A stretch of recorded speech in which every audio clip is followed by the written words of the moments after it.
Hi there, everyone, and welcome to another episode of, I don't know, I'm like futzing around with the title, but I think we're still calling it Feeling at Home in Your Body. We'll see. But today I have the incredible Catharine Just, also known as Catherine the Great. And she is a mother and a photographer and recently just found out started a foundation. An incredible woman, an incredible woman. And I really wanted to have her on. Originally, I wanted to have her give us her story about her body and her relationship with her body and how that impacts her work and how she mothers and how she gets stuff done. But we just realized before the interview that there's something else that we're going to talk about, which is how the body begins to speak to us in a number of different ways. So, Catharine, why don't you just tell me, I know that right now your body has been speaking to you, but has there been any other ways before we get to that story that your body has spoken to you over the course of your life that you have ignored or denied or tried to numb out to? Yeah. First of all, thanks for having me. I'm really grateful to be here. I'm honored to be chatting with you today, and I hope it's helpful to people who are watching. Yeah. And the question about has my body ever talked to me in the past? I mean, absolutely. And I would say that I started talking to my body negatively when I saw other women in junior high age women, and started comparing myself to them and thinking I was fat, So I was doing harm to myself because I judged myself. And when I mean harm, I just mean like dieting or judging, or just the self-talk is enough, right? Right. So it started back then, and my body, I think the first thing I thought of was in 2003, but I think it was before that. But I'd like to say that there was a turning point in my life where I got in a car accident, and I thought I was going to die. And it was in 2003, and I now have ringing in my ears, and I'm in this year, and I'm completely hard of hearing in this year. It's just like gone.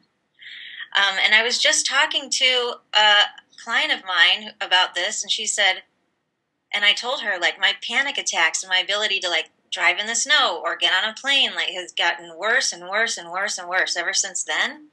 And she said, oh, the trauma is stuck in your body, so it's still in fight or flight mode, and you need to get it out. And so it's trying to tell me something through that anxiety that I'm feeling that reminds me of, that time. It's so interesting how that works. And she did a little work on my head to try to release that block. And I'm telling you, the buzz in my ear is softer. Yeah. Isn't that weird? Weird and amazing. Yeah. Because just today I was talking to a client about anxiety, and I was telling her, she's like, I cannot believe I'm not over this yet. I know I shouldn't be anxious, and I know that I just need to get over it. And I was like, what if this wasn't something that you needed to get over, but rather anxiety and that the sensations of anxiety are your body's way of telling you that there is something that needs processing. Yes. In that sense, I was going to say, that was at the same time that I was misdiagnosed with a thyroid issue and given steroids to deal with it. And I got so big. I have pictures of myself, and I don't recognize myself. I got so depressed from being on this medication and looking the way I looked and feeling the way I felt that I decided to go 100% raw, and did it overnight. I didn't ease into it because I'm all or nothing, baby. I'm either smoking 2 packs a day or I'm doing raw food. So I did the raw food thing 100%, and within 3 months, my joint, it was literally my elbows that made me think about it twice, because I was having joint pain, and I thought, oh, it's just because I'm old, or because I'm shooting weddings and it hurts to hold the camera for that long. But when I couldn't really sit down on the couch, or if the phone rang, it hurt too much to get up and answer it, I knew it wasn't just old age. Go ahead. That is incredible. Let me just pause you for a second. I know that's so incredibly rude, but the reason why I want to pause you is because you really hit upon something that I think so many women struggle with, which is they're seeking health, so they choose the diet and they lock in. And they completely lock in on that diet, whether it's raw, whether it's vegan, whether it's paleo, whatever it is. That's me, baby. Yeah, you lock in. And then you stop listening to your body because you've already pre-decided that this is the diet. There is no deviation. It became my religion. I was on a forum with all these other people doing raw, and we were very because I read a lot of books and saw all those movies about the animals and everything, I could understand, and all the live enzymes that are supposed to really be helpful. I really believed in that religion and used it against other people, including my husband. You know, he's less than me because he's not awake enough to understand that this is the way. You know what I mean? Yes. God, I have so been there. When I was vegan, I was just like, no one needs meat. You know, you can get your calcium from kale, you know, and you can, but meat's also pretty fucking great. So, you know, and I just really wanted to pinpoint that piece for people, which is noticing how your body may be talking to you, but you don't want to listen because you really want whatever diet you're on to work so bad. Yes, but here's the clincher. Then I went to a doctor, a naturopath, who happened to be a raw food guy, and he diagnosed me with lupus. He said, your body is in reaction to all that raw food. You cannot eat 100% raw. Your body can't handle it. And I was like, huh? You're a raw food guy and you're telling me? So that shifted my, it cracked my belief system a bit. And he said, you need to eat cooked food. Your body needs it. And that was I needed a doctor to tell me what I needed, even though my body had been telling me for months. Yes. Yes. It was interesting. I needed to have an official, I can't just, look inward. I need reinforcement from those others out there. Even if it's an authority on raw food or an authority on whatever diet, I rely on that outward manifesto rather than mine. Oh, I love you for saying that. Because it's so true. And I do believe that as seekers and as people that are interested in health and wellness and personal development, we do look to people to show us the way. And after you've had all of that information, you've read all those books, you do have to finally go in. You have to let go of all that and go in and begin to listen to your aching joints. Listen to the headaches and the anxiety and get under it. Get curious about it, which can be really scary because when you are locked into, let's say, veganism or another sort of diet, if you dig under it, the truth might be that you aren't supposed to be on that diet, and how terrifying is that? Yeah, it's almost like I have to say I have a reaction to people that are really hell-bent on their religious beliefs because the rigidity of that and how they separate themselves from others and make everyone else wrong. Right. And yet, look at what I'm just saying to you. It's the same thing. I'm saying the same thing. I'm here to announce that I am just the same. I need the structure in order to feel safe, even though it's an illusion. We all need a story and a reason and an authority that says this is the way. Right? So just, I'm going to eat you up. You've so just nailed another incredible piece, which is why we do this, right? Why do we grab onto a particular diet, and why do we get regimented with our food and with our calories, and why do we freak out about our thighs or our stomach? And it's because in a chaotic, spinning world, which it feels like we're in, we are desperate to find safety and comfort. Safety. We just want to know that there's something that we can count on. And so locking in on a diet or locking in on a particular way that we think we have to look feels like the only way that we can be safe. Yeah. I have so much to say. This can't be a 25-minute conversation.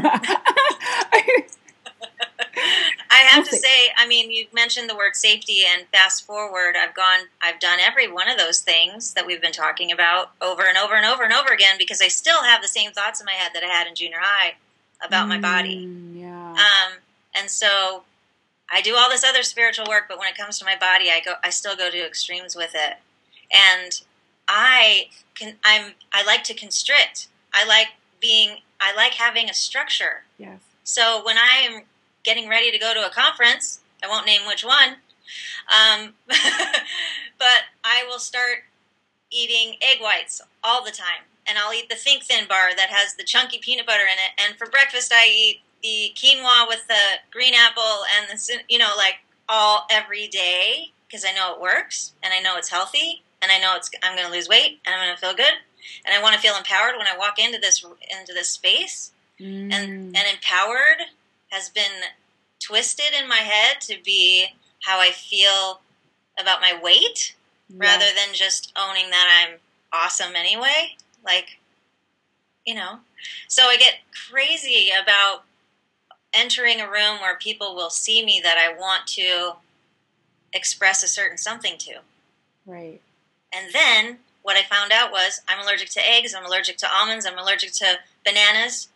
I was eating every meal. I was eating things that I was allergic to, and I was swollen in the hands, and I felt tired, but I wasn't listening. I had some lupus symptoms, which the inflammation is definitely hello. Right. My hands are super fat, and they kind of hurt. And I just sort of whisk it away because I have an agenda.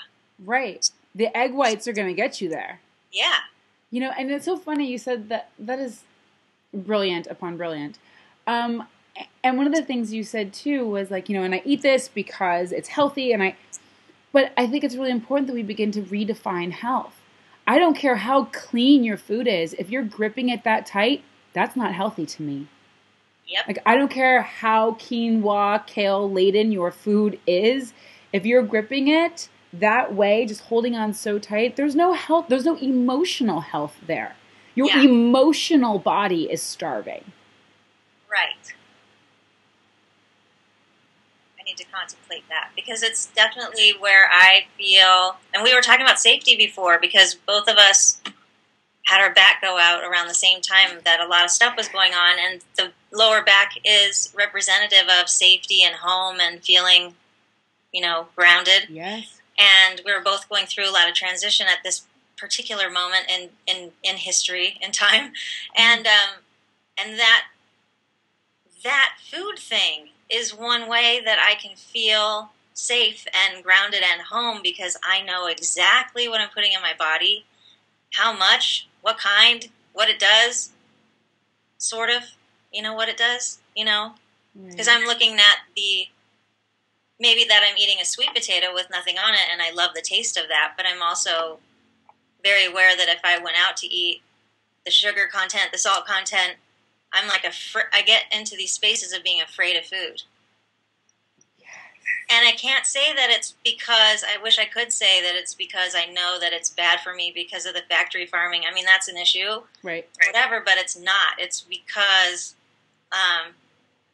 I feel safe when I know what the outcome's going to be, and I don't know what the outcome's going to. I kind of know what the outcome's going to be, but it's causing me to gain weight or causing me to have digestive issues, and it's causing me to, all that other. So I choose to, partly for health reasons, but there's this whole other control, need to look a certain way issue that the backstory. That I'm not dealing with. Yes. And I don't talk about it. I have another friend, and we talk about, I'll start telling her, I started eating this and this and this and this. She's like, where'd you get that? Show me the website. She gets, competitive with me. And then she wants to do it too. Ooh. But we don't act, I see it. And I want to say something to her, do you see what we're doing? We're not really being real. Yeah, you're not being real here. You're both using food as a way to control and also numb to that deeper fear of ultimately the unknown. Right? And instead of taking ownership of my own insecurity, what I do is judge her because I can see hers. I mean, come on, people. I'm not insecure. You are. What's that? Yeah, look at you. Yeah, I'm not insecure. That's your shit. I'm so aware. But I am the most enlightened ever. Ever. You know, thank you for sharing that, because this is so rampant, and this is why I think we so need to redefine health and wellness, because there is a piece of us that we do want to feel good, and we want to eat the foods that makes our body feel good. But then there's this like sneaky, slimy undercurrent of, and I also really want to look good. And actually, if McDonald's made me thin, I'd probably eat that. I will eat whatever is supposed to make me look the way I think I'm supposed to look. It just happens to be, yeah, exactly. It just happens to be kale and quinoa and broccoli. But if it were anything else, I'd eat that too. And we forget how to feel trusting of our food, and trusting of our bodies. Yeah, I feel like it all comes down to that idea that you said before about safety.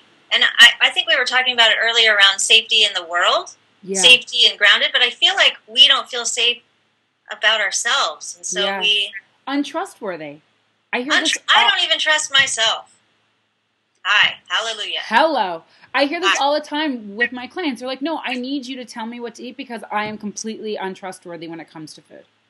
And then they also believe that they're untrustworthy when it comes to choosing a partner and standing for what they want in their work and all of those pieces that are actually completely interconnected with how you feed yourself emotionally, physically, and spiritually. Dude. I just called you dude, but I'll take it.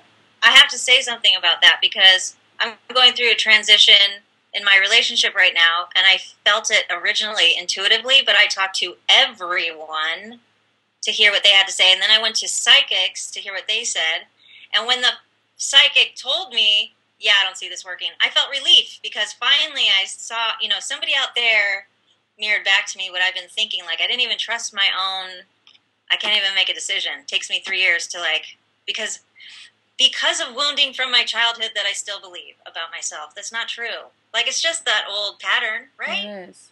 It really is. And, and I want to kind of untangle one piece of this, which is I don't think it's bad to get outside opinions. No. I don't. And I don't think, because generally, my women, they are doers and they're handlers and they get shit done and they do a lot of things on their own. And so I think it is important to look to other people for their ideas and thoughts, but there's a fine line between getting just kind of opinions and looking to other people to tell you what's true that you already know is true inside of you. Yeah, that whole second guessing thing. The second guessing is... Guessing. Right. And you know what? With business, I don't as much as in every other area of my life. Like, I'll have an idea, unless... that's not always true, but there have been a lot of moments in my business where I just do it and I feel it and I know this is right. And there's some gray areas where the project means so much to me that I start second guessing. It's interesting. Go. You just hit upon something, which is when we grip too hard. And this comes back to your body. When we are so gripping this idea of how we're supposed to look, of course we can't make food choices that are healthy or not healthy or good or bad. It's like we can't make any choices because you can't hold much with a gripped fist, right? Your capacity grows exponentially when you open, but to open with our food means we have to learn how to trust ourselves. You know what? You said something about the idea, you said it a couple times, and I forgot to mention this earlier when you said it, but there's nothing wrong with wanting to look good. No. But I borderline on obsessed. To where I'm suffering as a result of my desire to be something else, rather than owning that I'm exactly where I'm supposed to be right now. No more, no less. And that my body knows, and I trust myself, and it's all about, I'm wearing this t-shirt. Love yourself. And that's, I feel like it comes back down to reframing all that stuff that we learned and just the way that I've been in habit of talking to myself in a certain way and not being honest about it. Like our conversation before this interview, when we talked about doing this interview, I was telling you stuff I never told anybody. And it was interesting for me that one thing, I felt safe with you, and I think that's important for everybody listening to know. Like, I just felt like I could really share the secrets. And now I'm sharing them again in video. Like, I know. Look what you do to people. I know. But you helped me just by being open, authentic. I knew I wasn't going to get judged, human. And I got the mirror back that I needed to see about myself. So thank you. But I don't think we ever feel like we can really tell another woman what's really... We act like, hi, I had just arrived at the conference. You look great. Oh, But we kind of blow it off. Like, we don't want them to know that, actually, we've been working on it for a year. Yeah. It's really interesting that you bring this up, because I have a high school reunion coming up. And this was a huge milestone for me, because I have it coming up. And now, if this had been, 5 years ago, I would have been like, I have a reunion. I got to look good. I got to look so good that they are like, oh my God, you look younger than you did when you were 17. You are incredible. I'm like, yeah, of course, I'm great. And on this go round, I actually, I saw it pop up on my calendar recently. And then I realized, like, I have not once thought about my weight, what I look like, what I'm going to wear. Dear God, I hope I have a good hair day that day. Like, I have not once... Those were thoughts that used to consume me before I had to go to a reunion, before I had to go to a wedding, before I had to go to a conference. Like, am I looking my best? Versus, am I fully inhabiting myself? Yum!